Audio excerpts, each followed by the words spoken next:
I wasn't sure whether I should bring this up as a white guy in where I am, but I'm absolutely disgusted that the mainstream media and a lot of attention via Twitter and Instagram hasn't brought up the disgusting, vile behaviour from some accounts on Instagram for Destiny Doggy. I think it's been absolutely terrible, disgusting racial abuse.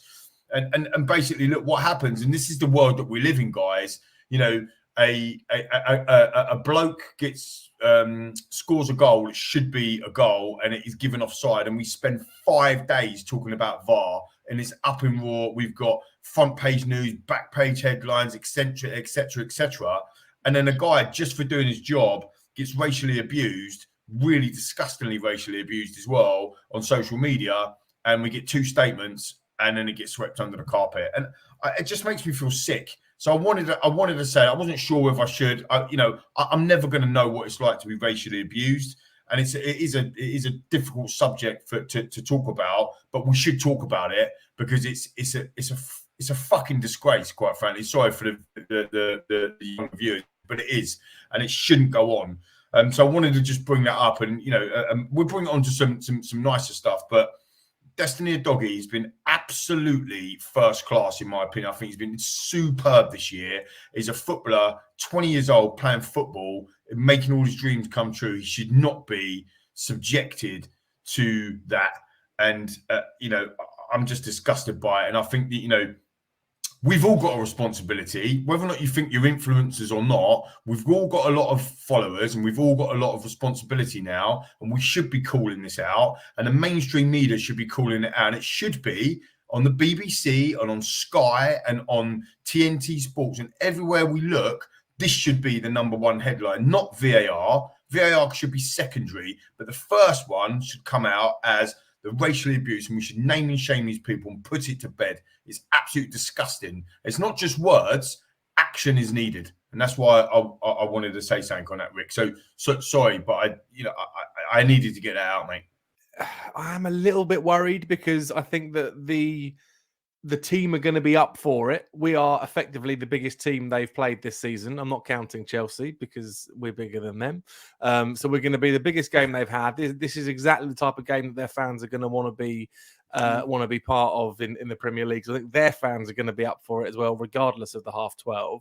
So it's going to be a tough place to go. Exactly as Alex says, we don't do terribly well with teams that defend on a low block. And I think, given where Sonny is, and given he has got a bit of an injury and the way he plays on the sort of on the shoulder and the pace that he's getting in behind, maybe he should be rested and swapped for Veliz this game. But I do think it's not going to be a sort of a game that's tailor made for the way we play. So am I a bit worried? Yes, but that is only because I am a Spurs fan, and that just comes with the territory, doesn't it?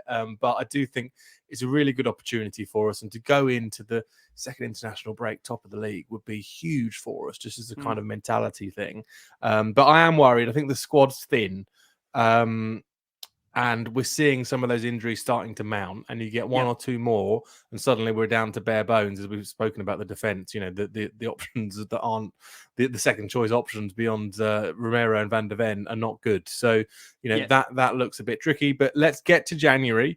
Let's hope that Levy makes a couple of good signings, and there's no reason why we can't have a really, really good season. We can win the league, we can win the FA Cup. But we do need to be lucky, and we need to get those signings right. So fingers crossed. But yeah, I think it's not going to be an easy game. I don't think it'll be an easy game at Luton, but I'm hopeful that we can come out on top. No one wants injuries, right? No one wants injuries, and we definitely do not want them in defence, because then we're Dyer and Davis. But I think if there's a position that you would be able to stomach injuries in, is actually this position. Because if you think about it, you got Brian Hill that's coming back. Everyone said about Brian Hill coming back.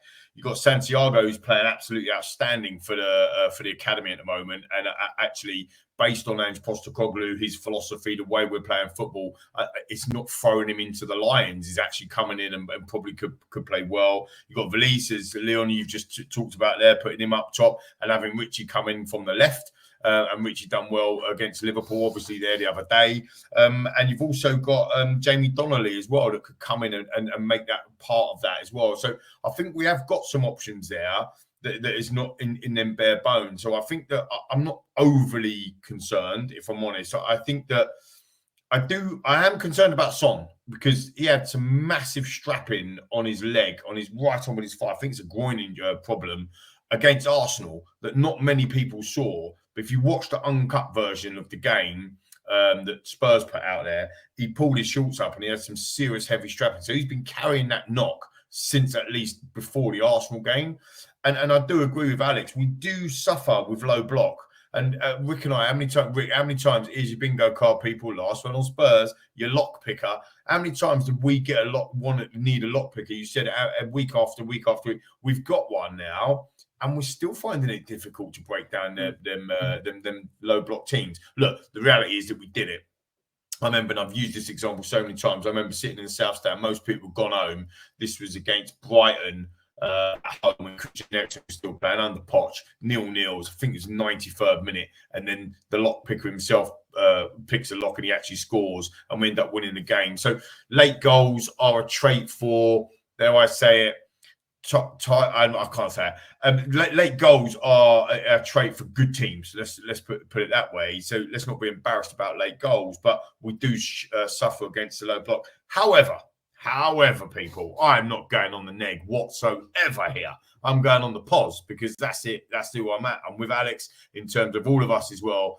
Luton are shocking. Let's be absolutely honest about it. They're not a very good side at all. People talking them up in the middle. Oh, they've done all right. No, they haven't. They shipped 4 against Brighton. They shipped 3 against Chelsea. They had 5 shots on target against them against Everton. That's the only win. They only had 2 shots on target themselves, and they beat Everton. If they give us 70% possession, which they gave away to Everton, if they give us that on Saturday and give us 5, 6, 7 shots on target, we're going to turn them over 100%. I'm fully confident in that as well.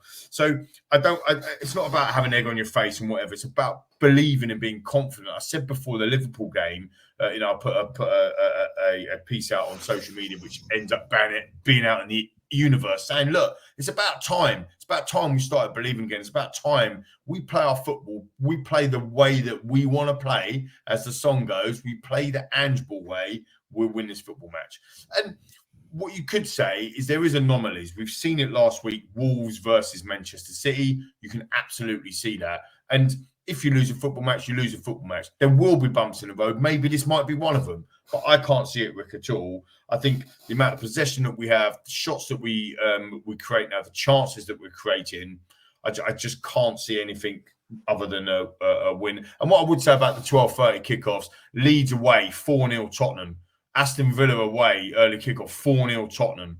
I think we had an Everton early kickoff, 5-0 or 5-1. It's a myth.